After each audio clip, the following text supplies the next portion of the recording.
Steve Johnson stationed himself outside his wife's office at 7 p.m., intending to terminate the charade they dubbed marriage. Some husbands overlook the signs over time, especially when their wives have never worked late before. Steve took notice and decided to address the issue. He approximated that this had been transpiring for 2 months, pinpointing the moment he observed his wife Angela wearing red high-heeled shoes to work. Angela despised heels, reserving them for rare weddings or special occasions, particularly in the bedroom where she paired them with red heels, white stockings, a cute lace bra, and thong underwear. Steve cherished the white thigh-high stockings and believed they had a fantastic love life. However, Angela never wore high heels to work, which prompted Steve to inquire about the change.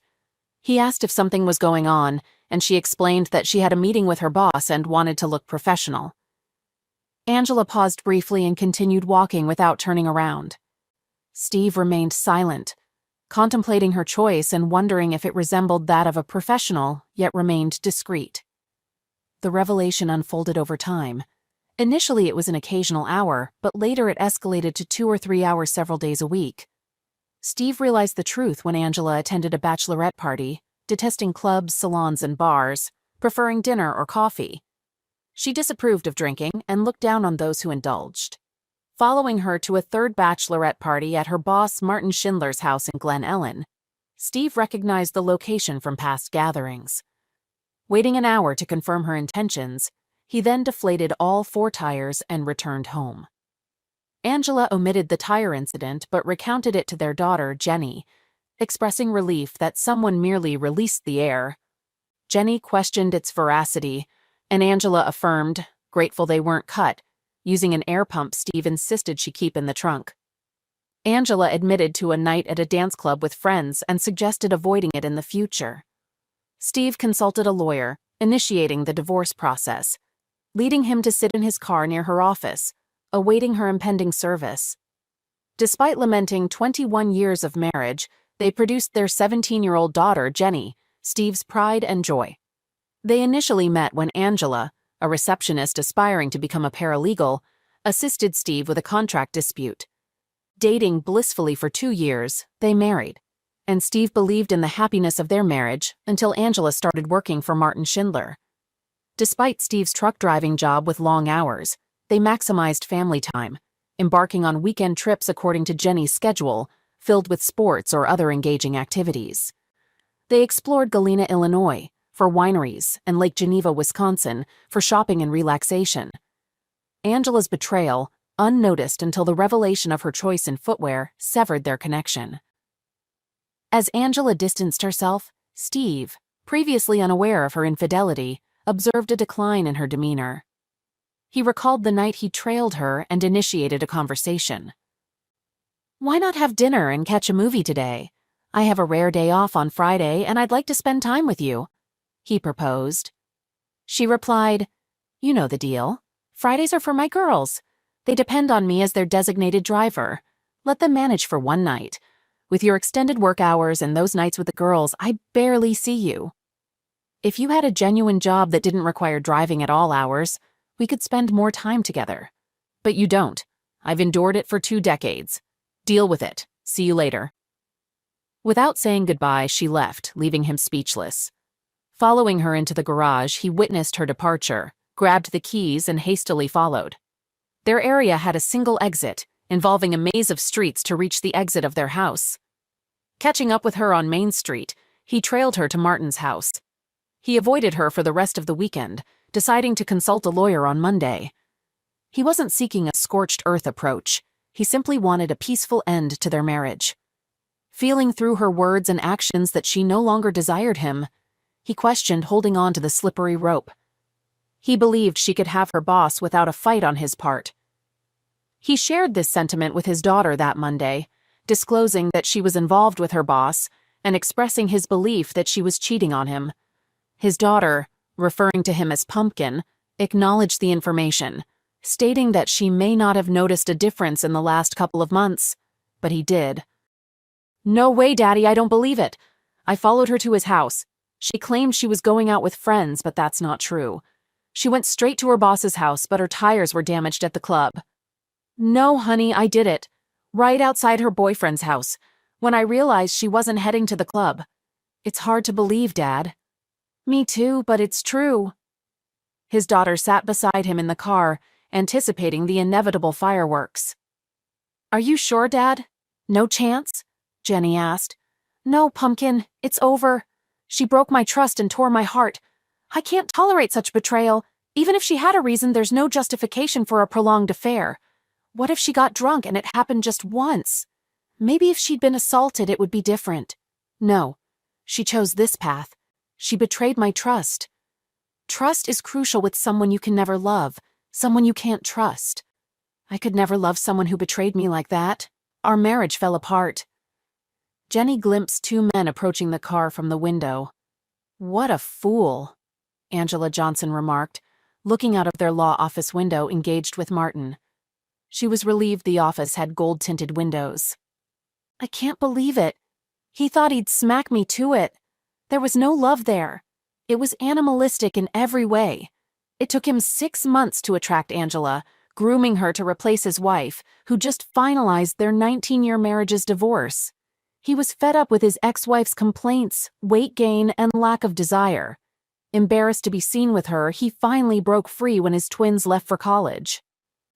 Angela, the same age as his wife, exuded greater elegance. Possessing the toned physique of a 30-year-old, she radiated astonishing beauty. Martin had already upgraded her wardrobe, envisioning her as an exemplary boss's wife. A knock on the window startled Steve. Are you Stephen Johnson? Rolling down the window, he confirmed, Yes, you've been served. Please read the documents carefully. There is a restraining order requiring you to stay 100 meters away from Angela Johnson, Jennifer Johnson, and your family residence. What injunction from Jenny? Jenny grabbed the envelope, reading the divorce headline. She discovered a restraining order and handed it to him. What the hell? He shouted.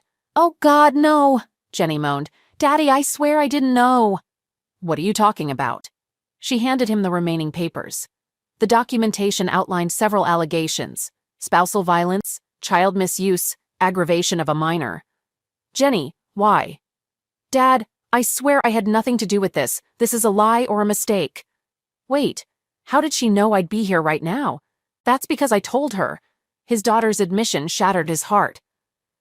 When you told me she was cheating on you, I confronted her.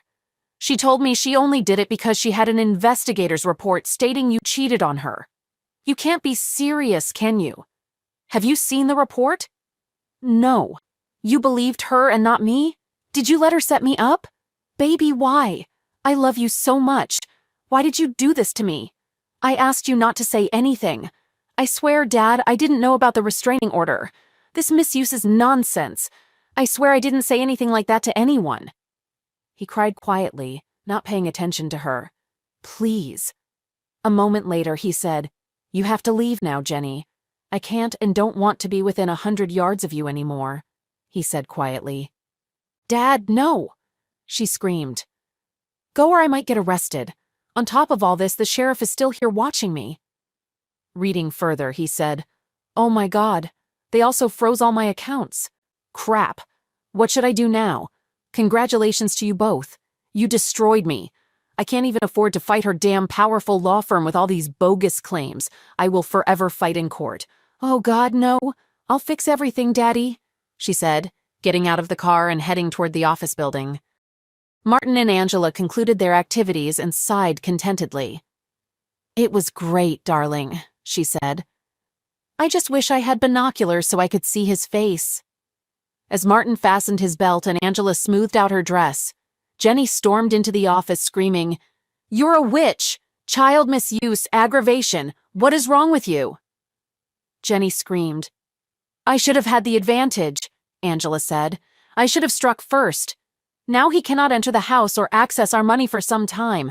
Now I have the upper hand over him. He didn't insult me. I don't know this for sure. You guys are really close, Angela said with a grin. Jenny approached her and asked, He didn't cheat, did he? Of course not. Who needs it? She said with a laugh. You're a monster, Jenny said, and punched her mother in the face with all her might. Angela collapsed to the ground in shock and pain. Martin laughed and said, "Nice shot, girl." Jenny froze, then looked around. She saw bookcases, shelves, and a dirty desk. She grimaced in disgust, looked at Martin, and swept everything off the table. Then Jenny looked at him and calmly said, "You'd better never cross paths with me again, idiot. I can and will hurt you." And she left. "Jenny, wait!" "Damn it!" Angela screamed. Martin said, "That little brat will pay for this." On her way out, she passed a man with an envelope in his hand, who asked her, "Are you Angela Johnson?" "There," she said, and rushed away. Both Angela and Martin laughed at the fact that she was served with Steve's divorce petition. Jenny desperately tried to talk to her father out of fear he knew he couldn't talk to her, so he didn't answer and cried every time he saw her call. He was afraid that Angela would find out and send the police after him for violating the restraining order. Angela had already alienated him from all their friends, and only his parents and brother believed in his innocence. His sister-in-law kept him away from his niece and nephew just in case it was true. This almost shattered her brother's marriage with George before Jenny compelled her to reveal the truth. He couldn't fathom what he'd done to merit such animosity from Angela and the betrayal of his daughter.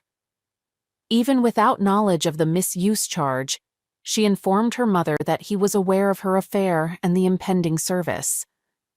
She falsely claimed she intended to stand by him during Angela's service but stayed silent, knowing he would be served. Jenny sought assistance for her dad, discovering her mother's divorce papers showed the lawyer worked in her mother's office, making it impossible to approach him. She reached out to Grandpa George, hoping for help. "What do you need, young lady?" inquired her grandfather. "We have to help Dad. I don't know who to turn to. I can't believe what you did to your father, Jenny. What were you thinking, helping your mother?" "Grandfather, it's all a lie. I didn't do anything. It's all my mom and her lawyer guy." "Watch your tongue, girl." "I'm sorry, Grandpa. I swear I didn't blame him for any of this. I had no idea confronting her would lead to that explosion." "Fine. I'll see what I can do." "Grandfather, is he there? Can I talk to him?" "He can't have any contact until this order is lifted. Every call makes him cry, fearing your mother will find out and involve the police. His lawyer set a court date for the hearing, but nothing can be done until then." Jenny, in tears, said, "Grandpa, tell him I love him and miss him." "I'll convey the message if I see him." Jenny hung up and cried for minutes. When she composed herself, she entered her mother's room, tossing her underwear and new clothes down the stairs. Carrying a heap of clothes outside, she threw them in the front yard. Some outfits still had tags. "Screw you, Mom," she said and fetched lighter fluid from the barn. Pouring it on her clothes, she lit them with matches. Realizing her mother would return soon, Jenny sat in a lawn chair roasting marshmallows over the burning clothes. Angela, pulling into the driveway, saw Jenny and screamed, demanding an explanation. "No, Mom, I've lost my mind. I decided to make you pay for the days Dad can't talk to me. Destroying more of your things will follow unless you retract this misuse claim. If you touch me, I'll report your misuse, and also let everyone know your boyfriend asked me to show my underwear. Don't worry, Mom. Things will turn into smoke until I talk to him." "Damn it!" Angela exclaimed as she entered the house. She dialed Steve, but, as expected, he ignored the call and deleted the message unheard. Shortly afterward, a fire truck and police car arrived in response to a neighbor's fire report. A policeman and a firefighter approached Jenny. "What's happening here, young lady?" inquired the officer. "My mom wanted to discard clothes she'd outgrown and told me to burn them at the stake," Jenny explained. "Apparently you can't have a fire in the front yard." "Is your mother home?" he asked. "Yes, sir. I'll use a hose to put it out if you want," a fireman offered. "Did you use anything to light it, or did you just set the clothes on fire?" "A whole can of lighter fluid," she proudly admitted. "We don't have water, but we've got some sand. I'll fetch it," the fireman said. While he dealt with the fire, the policeman rang the doorbell. Angela, prepared to confront her daughter, realized it was the police. "We'll handle the fire." "It's not a big deal, officer," Angela said before he could speak. "Ma'am, did you know it's against city ordinance to have an uncontrolled fire in your yard?" "No, I didn't," she retorted through clenched teeth. "Here's your fine, just pay it. No court appearances required. Next time, ma'am, consider donating unwanted clothes to Goodwill. Less fortunate people could use them."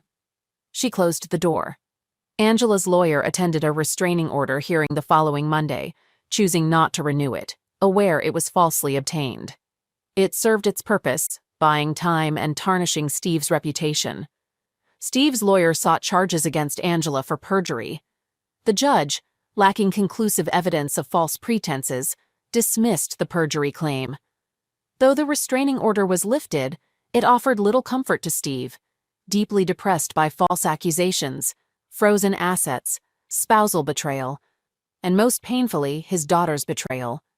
Struggling to make ends meet, he took leave from work, battled drinks, and lived in misery. In the afternoon, when Angela and Jenny were absent, Steve visited his house. Despite changed locks, the garage door opened. He found his belongings in boxes and garbage bags, noticing Angela had left the wedding album and family photographs. He maintained contact with his family, though strained due to his problems. Despite his parents urging him to see a psychiatrist, he refused, feeling he didn't need one to confirm his miserable life. Angela's law firm waged a merciless campaign, informing his employer about the restraining order and misuse allegations, resulting in Steve's termination. His contract's moral clause, meant to address such situations, might have been contested if he were in a better state of mind, but at that moment, he felt powerless to act. Steve's residence remained a mystery, with communication limited to telephone exchanges with his family. The sole glimpse of him occurred during mandatory court appearances for his divorce, where he interacted solely with his lawyer and the judge. Jenny attempted to engage him during such instances, and each time he passed by without acknowledgement, resembling the walking dead in her eyes. Angela reveled in the unfolding events, harboring resentment toward Steve long before Martin influenced her. Throughout her manipulative endeavors, her sentiments evolved into near hatred. After prolonged legal battles, the divorce concluded. Steve reclaimed his share of assets, successfully sold the house with his lawyer's assistance, and retained ownership of his truck. However, false rumors circulating about child misuse hindered his job search in town, despite lacking any accusations. Opting for a fresh start, Steve moved to Chicago, securing employment as a truck driver. Loading his belongings into the pickup, he bid farewell to his parents when Jenny arrived. "Dad, I'm so sorry. None of this should have happened," she expressed, running up to hug him. He cried without reciprocating. "You chose your mother without evidence, and the dominoes fell. I had to file first to catch her off guard. Now you understand why." "Daddy, I didn't know. I'm sorry. I'm leaving now. This false accusation of child aggravation just won't go away once you're accused of something like that. It's a stink you just can't wash off. Someday your mother and her lover will pay for this. Goodbye, Jennifer. I loved you more than my own life." As her grandmother hugged Jenny, he seized the opportunity to get into the truck and drive away. "Angela, will you marry me?" Martin proposed on the day the divorce finalized. "Yes, Martin. Oh, yeah," she cried and hugged him, causing a scene in the restaurant. "Let's go to your house and celebrate," she suggested after settling the bill. Eager to move in and remodel Martin's big house, Angela planned to discard the tacky furniture and curtains chosen by his ex-wife. Their first purchase would be a new bedroom set. As they left, Martin laughed at the sight of his ex-wife, Carol, having dinner with her parents. Carol, disgusted with him and his latest mistress, spat at him as they passed by, but he paid no attention. Steve entered the truck warehouse and spotted his colleague Lou at the doorway. "Steve, what's up, dude? You look like someone spoiled your oatmeal." "Divorce is finalized today." "Ah, well, after what that woman did to you, you deserve to have some fun today." "It's not her, it's my daughter. She took her side and I just can't handle it. She calls and emails me, but I can't bring myself to talk to her. Maybe I should see a psychiatrist." "Perhaps you should let off some steam," a voice chimed in from behind them. "Hello, Mariana." "That's not a bad idea," Lou added. "Ha, who needs my dried-out old self?" Steve remarked. Marianne leaned over, whispering words of affection to him, and then gracefully walked away, leaving the onlookers admiring her as she departed. Encouraged by his friends, Steve expressed his readiness to pursue Marianne, stating that she was his new partner and they should hit the road. Their initial date included dinner, a movie, and a visit to Baker Square for coffee and cake. Marianne reassured Steve, mentioning that he was a good guy going through a rough patch and that everything would work out. Reflecting on his past, Steve shared with Marianne that, for a long time, he couldn't fathom what he did wrong and couldn't understand his ex-wife's aggression during the divorce. He expressed that she was terrible, but it was all over now. Holding her hand, he advised her to look forward, not behind, and promised to make it worth her while. With a smile, he squeezed her hand and suggested they go, while Marianne pulled him in for a kiss upon their exit. She then proposed if he wanted to see her bedroom. Steve regretfully replied that he wished he could. However, Marianne, undeterred, took his hand, leading him to her bedroom. Bathed in the soothing bluish tint of moonlight, they kissed and undressed slowly, intending to savor every moment. Marianne eventually lay on the bed, and Steve knelt on the floor. Expressing his perspective, he remarked that her loss was his gain, and he intended to take advantage of it. He kissed her, mentioning that he was available any time. A week or so later, a man dressed in black approached the back door of a posh house in town. Expecting to break in, he smiled when he found it unlocked. Stealthily navigating through the house, he reached the room he sought. The room was well equipped, thanks to a Facebook photo of his target sitting at his desk. The arrogant man had it as his screensaver. The closet was behind and to the right of the desk, with the room dimly lit by a desk lamp. Though the closet door was closed, he could still see the room well. Opening the door behind the counter, he waited.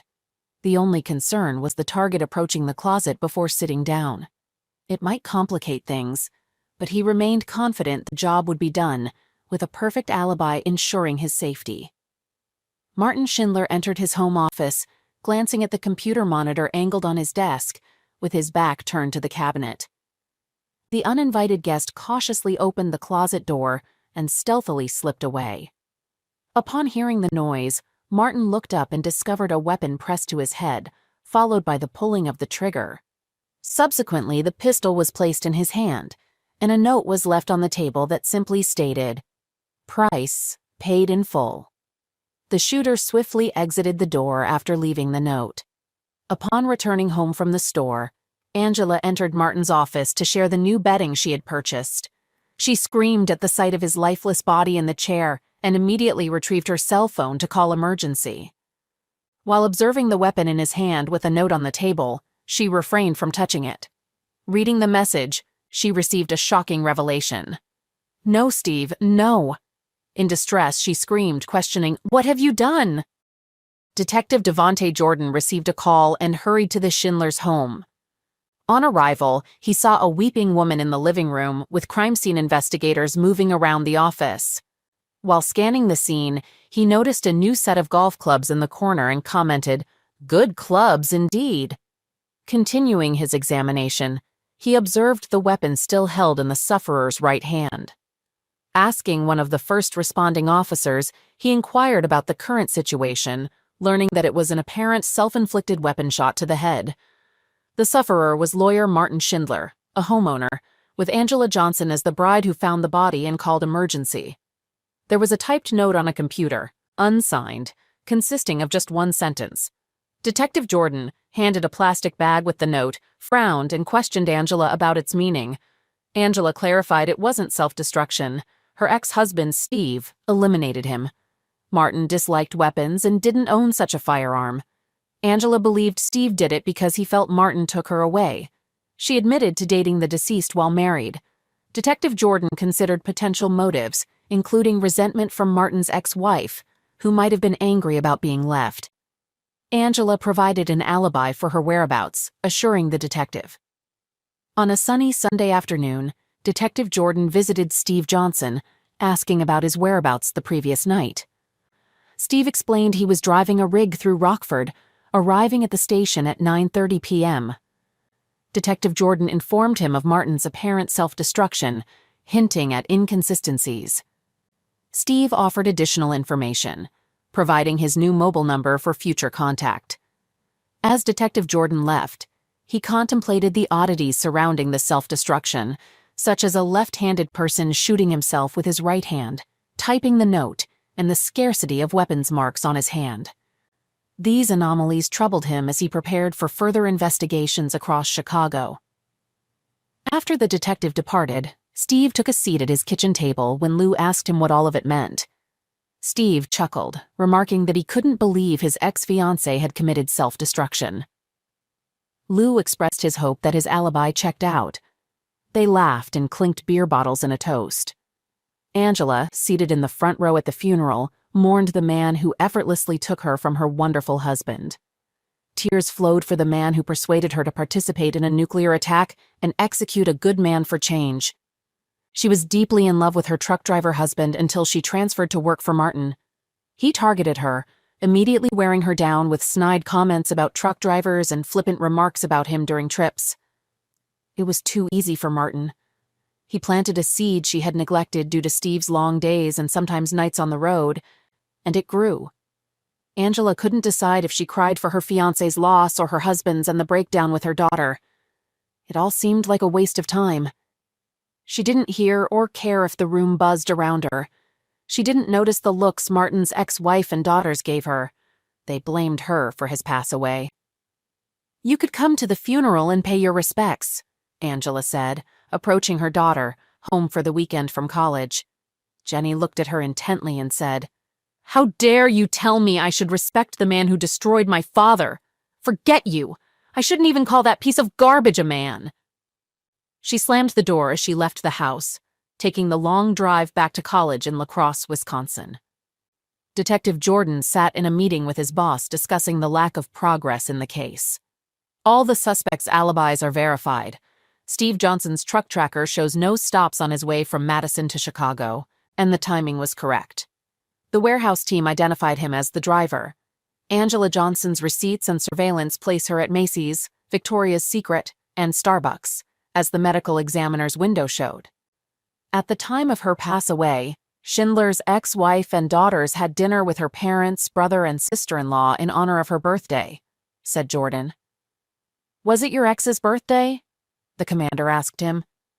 "No, they were just celebrating it. Heck, I even checked on Johnson's daughter, and she was at college over 3 hours away in Wisconsin." "Is there a chance it was self-destruction?" the commander asked him. "It's possible. It just seems to me that it's not true. Well, with no suspects, no motive, and no concrete evidence that it was even a slaughter, let's close it as a self-destruction." Jordan nodded and left the room, upset. 6 months later, Angela invited Jason Davis to dinner. It was their third date, and Angela got him into bed. After a passionate night, Jason went home. He opened a bottle of beer before going to bed and sat down to check his email. As he sat at the kitchen table, a weapon was pointed at his head and fired. They put a weapon in his hand and left a note. "The price has been paid in full." Detective Jordan walked through the apartment and into the kitchen. Before he could speak, he was handed a self-destruction note. "Well, damn, it looks like I was right about something else. Now I just need to find out who the hell did this," he told the officer. "Any fingerprints, Mark?" he inquired of the technician. "Yes, but if I had to guess right now, I would say they are the sufferers. Are there any witnesses who called the police?" Jordan asked. "A neighbor heard the shot and called emergency. No one saw anyone enter or leave?" "Of course not. How did they get here? No broken locks or windows? It looks like a balcony to me." The sliding door was not locked. The sufferer probably wasn't worried about this since he was on the second floor. Although it wouldn't be that difficult to climb up. I would say that anyone of fairly average height could jump, reach the bottom, and pull themselves up. Average height for a man or a woman? Average man, tall woman. "Where is this guy's phone number?" Jordan asked. "Packed, here." Jordan used his gloved hands to find the last call on his phone. "Just had to check." The last call was made to Angela. "I'll be shocked if she's not Angela Johnson." After the usual condolences and pleasantries, the detective got to work. He inquired of Miss Johnson why her lovers seemed inclined towards self-destruction. Miss Johnson responded that she believed it was Steve who was punishing her and confirmed she had been at home all night, with her alarm system serving as verification. She explained that the alarm system detected doors and windows opening and that she had activated it when Jason left the previous night, deactivating it only upon the detective's arrival that morning. She affirmed that the system had remained on throughout the night. When asked about her theory implicating her husband in the apparent self-destructions, she maintained her belief, stating she couldn't imagine anyone else being responsible.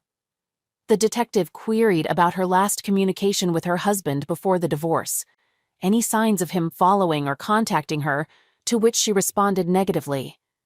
She remained convinced it must be him, despite lacking evidence. After concluding his questioning, the detective asked about her height out of curiosity and offered condolences once again before leaving, requesting her to remain nearby for further inquiries. "Is it the same note the chief asked when Jordan returned to the police station?" "Yes, sir," Detective Jordan said. "Inform me daily about your progress. This is too much for a coincidence. The woman's alibi is reliable. I'll see if I can ruin it. But we'll see. I'm going to see her ex-husband now," the detective said cautiously. "Then let me know what you get." As Detective Jordan left, he had a bad feeling that all of the prime suspects' alibis would be as reliable as the last time. Steve and Marianne were cozy on his couch watching Jack Ryan on Prime when the doorbell rang. "Detective Jordan, what can I do for you today?" Steve asked, gesturing for him to come in. "Sir, where were you last night at 1:30 a.m.? On the way back from Detroit? I arrived at 230. What happened this time? Do you know Jason Davis?" "I don't think that's true. He met with your ex-wife. Looks like he shot himself last night. No freaking way." "Looks like, huh? Maybe she's a liquidator, a black widow, or something like that. Maybe. Thank you. If I need anything else, I will contact you." Steve laughed as he closed the door. "What was all that, baby?" Marianne inquired. "It looks like another of my ex-wife's boyfriends has died." "Oh, God," she breathed, raising her hand to her mouth. "Yeah, thank God I have an alibi. I hope whoever executes idiots keeps choosing times when I'm on the road." Steve's cell phone rang. He looked and saw it was Jenny, so he ignored it. Marianne frowned and said, "Will she never have a chance? I don't understand why I need this. She misses you." She turned to me and we talked. "What?" he shouted, standing up. She reassured him, urging him to relax, emphasizing that she wouldn't intervene in his decision and that ultimately he had to live with it. She mentioned that his ex-friend still followed him on Facebook, having seen a recent tag at a sushi place and expressing happiness for him. She informed him that his ex-friend texted her to inquire about him regularly and expressed a persistent desire to communicate with him. She recounted how his ex-friend called her weekly for casual conversations, showing interest in his activities and whereabouts. She described how his ex-friend admired her control over his schedule and appreciated the assurance that he would always be home when needed. She reminisced about their discussions regarding his travels and experiences on the road since childhood, including early morning returns and shared breakfasts filled with tales of his trips. He sighed, recalling these memories fondly. "Marianne, I love you, but please stay away from this." She hugged him and said, "I'm not involved in this. I will never drag you into anything. Everything depends on you." I told her straight out that I wouldn't put you two together. He nodded, hugged her tightly, and stopped the show. "I just don't have anything that could put her at the crime scene, Chief. In fact, there is no evidence that anyone was at the crime scene. No forced entry, no finger or toe marks, and no discrepancies in spatter patterns. If it weren't for the identical notes, I would have closed them both as self-destruction." Jordan informed his boss about the ex's alibi, to which the commander inquired if it was tightly secured. Jordan likened it to a nuclear reactor. Later, they discussed Schindler's ex-wife's whereabouts, noting she was seen on CCTV at a club with her new partner while her children were at school. 2 years afterward, Angela shifted her dating habits, deciding to avoid dating men repeatedly after incidents of self-destruction. However, she continued engaging in casual encounters, but reconsidered after contracting an STD. Wanting to settle down, she began dating Lance Forrest. After a month, their relationship became public, though some considered her approach careless. Unfortunately, Lance was fatally shot while watching a ball game at home. The weapon was discovered in his hand along with the same note as before. He answered his cell phone and was greeted by Detective Stan Anson from Schaumburg. Anson asked if there were any unsolved cases that might be connected to his. Jordan confirmed there was one related to fully paid self-destructions. Anson mentioned he had such a case, which surprised Jordan. Anson asked about any connections to Angela Johnson, who was revealed to be the deceased's girlfriend. Jordan inquired about Angela's ex-husband's alibi, which Anson confirmed was solid, as he was passing through Madison at the time. Anson stated Angela was alone at home, her security system providing an alibi last time. This time, Angela had ordered Chinese food, delivered within 30 minutes. The shooting occurred during this time frame, according to a neighbor's emergency call. Despite the proximity of Angela's house to the deceased's apartment, they couldn't see how she could have committed the crime within that window. Jordan agreed with the assessment. They decided to meet the next day to compare files. However, despite their efforts, all alibis remained unbroken, and no new suspects emerged, leaving the cases unsolved. Steve and Marianne sat in the Great Hall watching Jenny as she walked across the stage to receive her bachelor's degree. Steve beamed with pride and had to wipe away the tear that threatened to roll down his cheek. Marianne tightly squeezed his hand and kissed it. After the ceremony, as they headed to their car, Marianne expressed her desire for him to call someone he loved very much. He declined, explaining that the person had chosen to side with her mother rather than him, and only regretted it later when she felt guilty about her mother's actions towards him.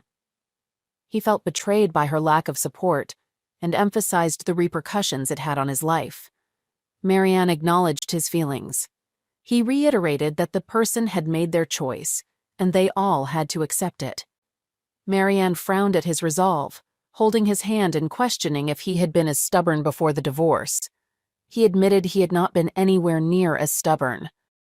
5 years later, Angela and Jenny sat in the front row of the funeral home's memorial room. It was a large turnout for Steve Johnson's wake and funeral procession. Steve died of pancreatic cancer 4 weeks after he walked Jenny down the aisle at her wedding. He had a few new friends and colleagues who appeared, but he did not regain a large network of friends after the divorce. Most of his old friends, neighbors, and colleagues came to pay their respects to a good man they knew and had lost touch with over the years. His girlfriend Marianne was there. They never got married.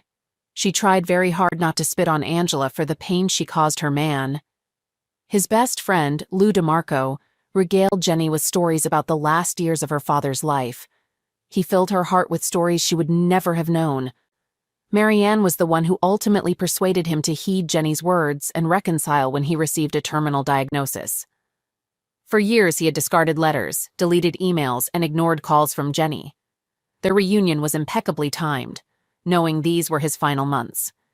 Jenny rescheduled her wedding day, incurring substantial costs due to increased fees for urgent arrangements, to fulfill her deepest wish, her father giving her away.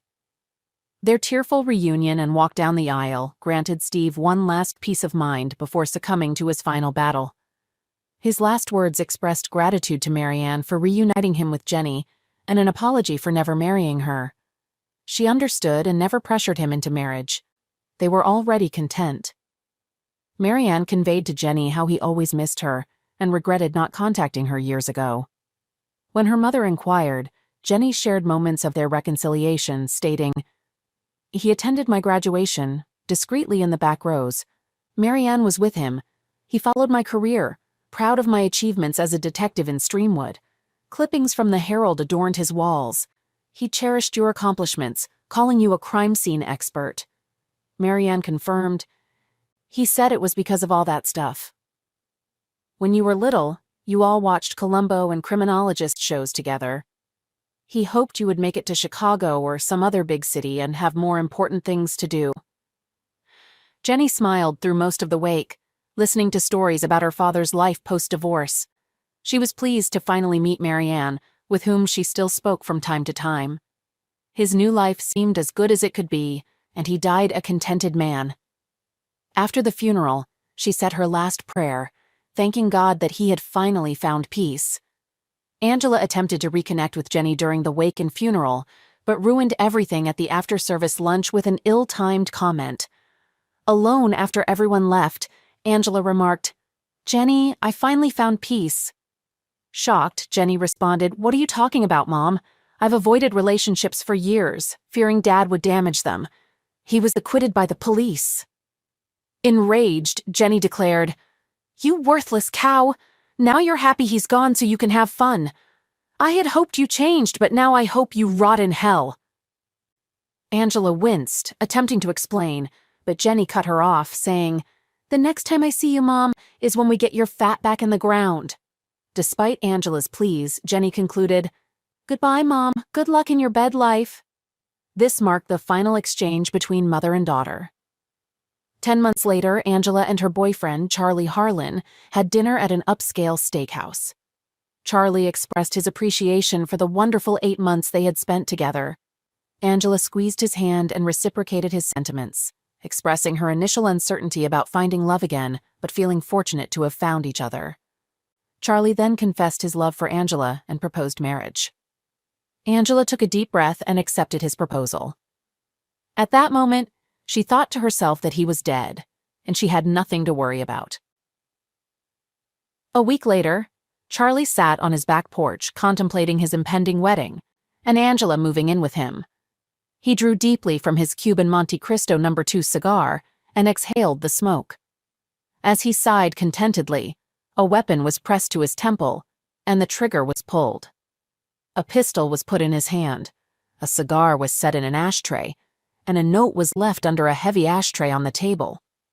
"The price has been paid in full." Angela ended the call with Detective Jordan, her face wet with tears. After the emotional conversation, she went to the bathroom, grabbed a bottle of sleeping pills. Though she didn't need it for a while, she always kept it handy, walked to her mailbox, placed an envelope in it, and raised the flag for outgoing mail. Lying on the bed, she reflected on her wedding to Steve, the beautiful day it had been, her pride in Jenny's career, family vacations, and park trips. She regretted never meeting Martin Schindler and ruining her own life. Finally, she prayed to see Steve soon. Placing the note on her chest, she fell asleep for the last time. Her note read, "My price has been paid in full." Jenny arrived home with mail and a bag of groceries. She restored everything to its place, hung her keys on the hook, and kicked off her shoes. Blake, her husband, wouldn't be home until nearly midnight due to his second shift as a cop. To savor the quiet of the house, she uncorked a bottle of California Cabernet and poured a full glass. After a sip, she approached the stack of mail and noticed a letter. Shocked, she screamed upon reading the sender's name, Angela Johnson. Tearing it open, she read her mother's final message, realizing the true meaning behind her mother's self-destruction. "Wow, Mom, wow," she uttered to the empty house. She dialed Jordan on her mobile phone. "Detective Jordan, it's Jenny Stanger, daughter of Steve and Angela Johnson." "Hello, young lady. Sorry to hear about your mother's self-destruction." "Thank you. At least you don't have to investigate." "Yes, what can I do for you, Jenny? I got a letter from my mother, a confession." "What?" he shouted into the phone. "A confession of all self-destructions that were actually slaughters. Clearly she was crazy. I can't believe this. Jesus Christ. Okay, come and meet me at my site as soon as you can." She burned the first page in the fireplace, ensuring it was completely incinerated. The letter conveyed, "My dear Jenny, I offer you this last gift of my repentance. Whether you believe it or not, I love you with all my heart and apologize for all the pain I caused you. It wasn't intentional. Damaging you and your father was the worst thing I've ever done. I knew it had to be you when Charlie was eliminated. I accept my punishment and apologize for making you punish me. I hope you can now live without the pain of my betrayal. Destroy this page and give page 2 to the police. Page 2 is my full confession. I take responsibility for everything. It's all my fault. I can never bring back your lost years, but I pray for your forgiveness and peace. Please share stories of good times with my future grandchildren, not tales of how I ruined our lives. I pray for your long and happy marriage with Blake. Don't be tempted away when someone tries to lure you. I love you wholeheartedly, Mother. P.S. Kindly seek assistance from someone and obtain the help you urgently require. The weary note carried the weight of expense. Jenny, upon receiving this, I will have already taken my own life. I can no longer bear the burden of guilt. I ended the lives of these men, my lovers. They paid a price for taking me from your father. I always belonged to him. Perhaps now I can reunite with him. May the Lord forgive me. My love for you is eternal. I apologize for ruining our life before Martin. We once had an ideal family. Mother. Jenny approached Detective Jordan's desk and exchanged greetings before settling into the chair he offered. As Detective Jordan read the letter, he expressed his regret to Jenny for suspecting her. Jenny agreed, expressing disbelief at her mother's actions and speculating that her mother might have lost her sanity years ago. She couldn't comprehend her mother's motive for dating men just to damage them, and found it difficult to understand. Jenny noted that it somewhat made sense that her mother was responsible for some slaughters, considering her whereabouts couldn't be confirmed at the crime scenes and the lack of substantial evidence. She mentioned that she had always thought it could have been her father or Schindler's ex-wife, but their alibis couldn't be disproved either. Jenny expressed relief that it was all over. The slaughters, her mother's pain, and her own suffering, and bid farewell to Detective Jordan. Exiting the police station, Jenny wore a wide smile and shook her head. She paused, opened the car door, gazed at the sky, and expressed, "Thank you, Mom.